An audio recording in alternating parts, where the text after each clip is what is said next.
সেই দাবিগুলো আমরা পালন করবো এবং দেশের শান্তি শৃঙ্খলা ফিরিয়ে নিয়ে আসবো। আপনারা আমার সাথে সহযোগিতা করেন, দয়া করে আর এই ভাঙচুর, হত্যা, মারামারি, সংঘর্ষ এগুলো থেকে বিরত হন। আমি নিশ্চিত যে আপনারা যদি আমার কথা মতো চলেন, আমাদের সাথে যদি একসাথে যদি কাজ করেন, নিঃসন্দেহে আমরা একটা পরিণতির দিকে অগ্রসর হতে পারি। আপনারা দয়া করে আমাকে সাহায্য করেন। বাড়াবাড়ি করে এই সংগ্রামের মাধ্যমে আমরা আর কিছু অ্যাচিভ করতে পারবো না, আর কিছু আমরা পাবো না।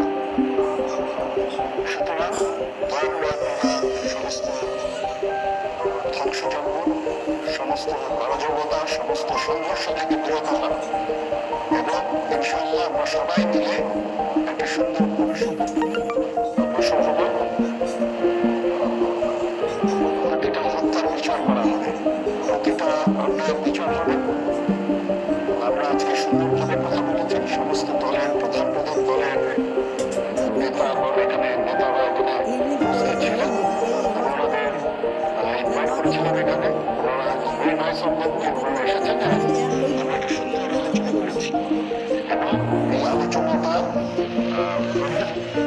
বলে আমি মনে করছি এবং আমরা একটা সুন্দর একটা ইন্টারেক্ট দেশ প্রধানমন্ত্রী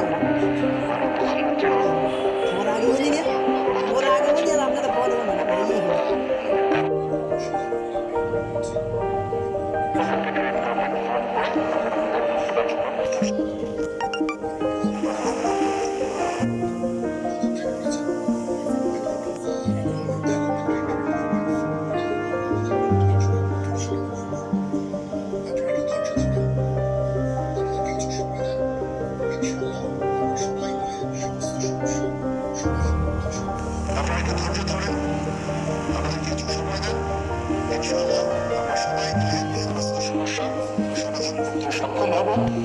আপনারা এই সংঘাতের পথে যাবেন না এবং শান্তি শৃঙ্খলার পথে চলে আসেন। আমাদের দেশের অনেক ক্ষতি হচ্ছে, অর্থ সম্পদের ক্ষতি হচ্ছে,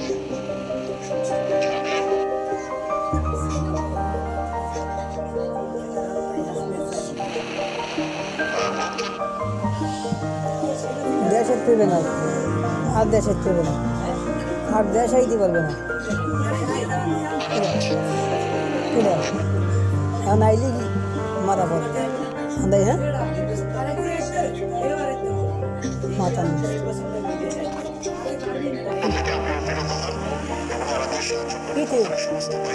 পাই যেতে পারবে না। কোনো খবর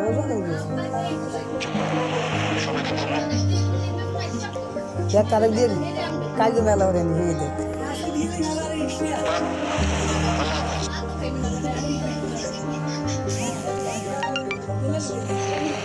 ওটা ভদ্রলোক, এই কথাবার্তা কত সুন্দর সব সময়। হ্যাঁ অনেক ভদ্রলোক, সবাই তো বুঝবে, হেরেও বুঝেছি যে আপনি এই দিন চালাই, আপনি এই বই চালান, তবু চালান, সমস্যা সাপোর্ট দিচ্ছে, হেও সাপোর্ট দিচ্ছে।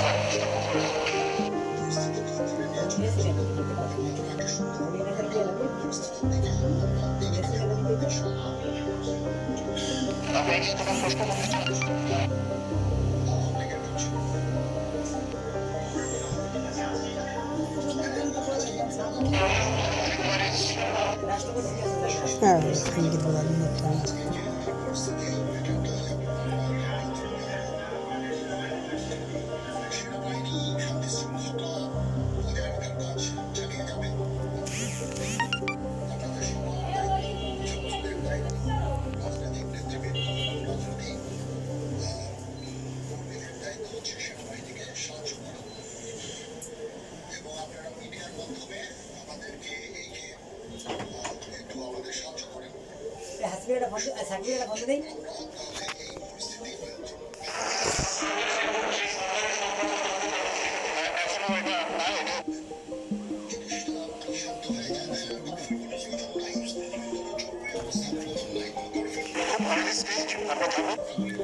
শেষ। আজকে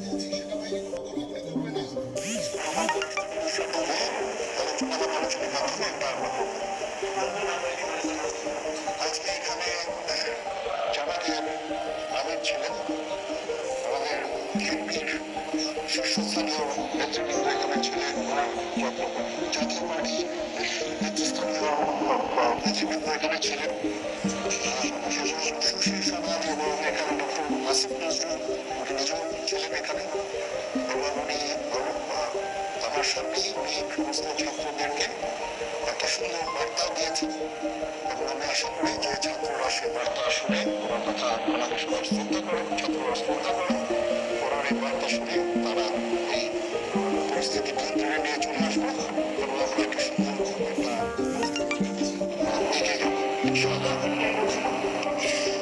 এখানে আওয়ামী লীগের কেউ ছিল না, আওয়ামী লীগের কেউ ছিল না। আজকে আমাদের সময় আপনি পারেন না এবার বিশেষ একটা পরিস্থিতি, আমরা আজকে যে এই পরিস্থিতি এটা একটা মাঝে কথা বলতে কইছি সেনাবাহিনী শান্তি শৃঙ্খলা রাগে কইছি বজায় রাখার কাজ চালিয়ে যাবে এবং আপনাদের সবার দায়িত্ব, ছাত্রদের দায়িত্ব, রাজনৈতিক নেতৃবৃন্দ, রাজনৈতিক কর্মীদের দায়িত্ব হচ্ছে সেনাবাহিনীকে সাহায্য করা, এবং আপনারা মিডিয়ার মাধ্যমে আমাদেরকে একটু আমাদের সাহায্য করেন। সুতরাং আমরা তাহলে এই পরিস্থিতি নিয়ন্ত্রণ সহজেই নিয়ে আসতে পারব। যদি জিনিসটা শান্ত হয়ে যায় তাহলে পারফেক্ট কোনো প্রয়োজন নাই, কোনো জরুরি অবস্থার প্রয়োজন নাই, কোনো পারফেক্ট প্রয়োজন নাই, কোনো গোলাগুলির প্রয়োজন নাই। আমি আগে দিয়ে দিয়েছি সেনাবাহিনী কোনো গোলাগুলি করবে না, পুলিশ কোনো গোলাগুলি করবে না। আমি আশা করছি যে আমার এই বক্তব্যের পরে পরিস্থিতি উন্নতি হবে। আমরা এবার মসজিদে বইয়া দিকে যাচ্ছি। না না কথা বলছি বলে দিচ্ছি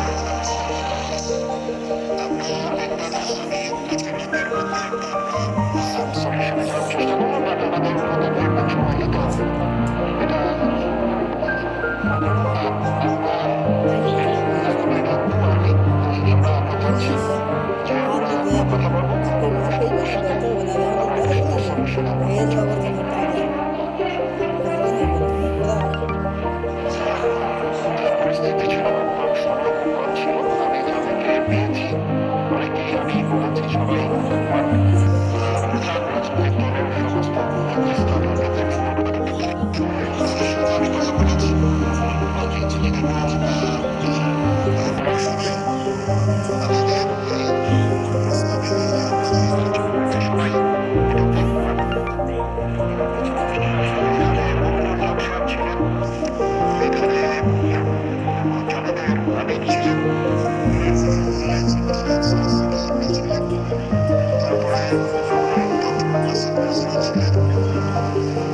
আমরা সবাই মিলে এবং সবাই আমরা এটা একমত পোষণ করেছি। এখন ছাত্রদের কাজ হচ্ছে যে শান্তভাবে এবং আমাদেরকে সাহায্য করা।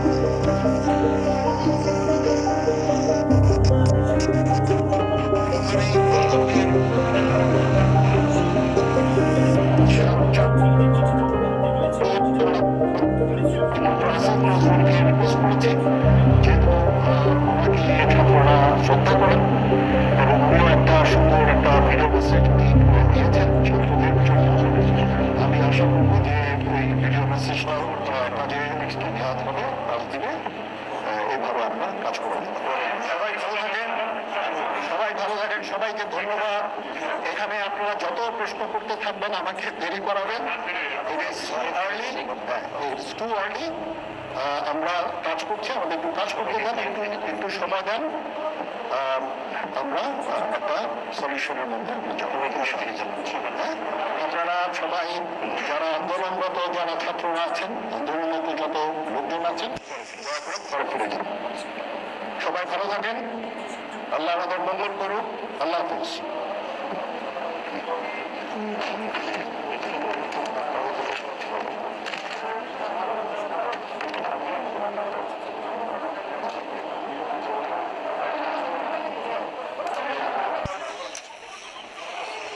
আপনারা দেখছিলেন সেনাবাহিনী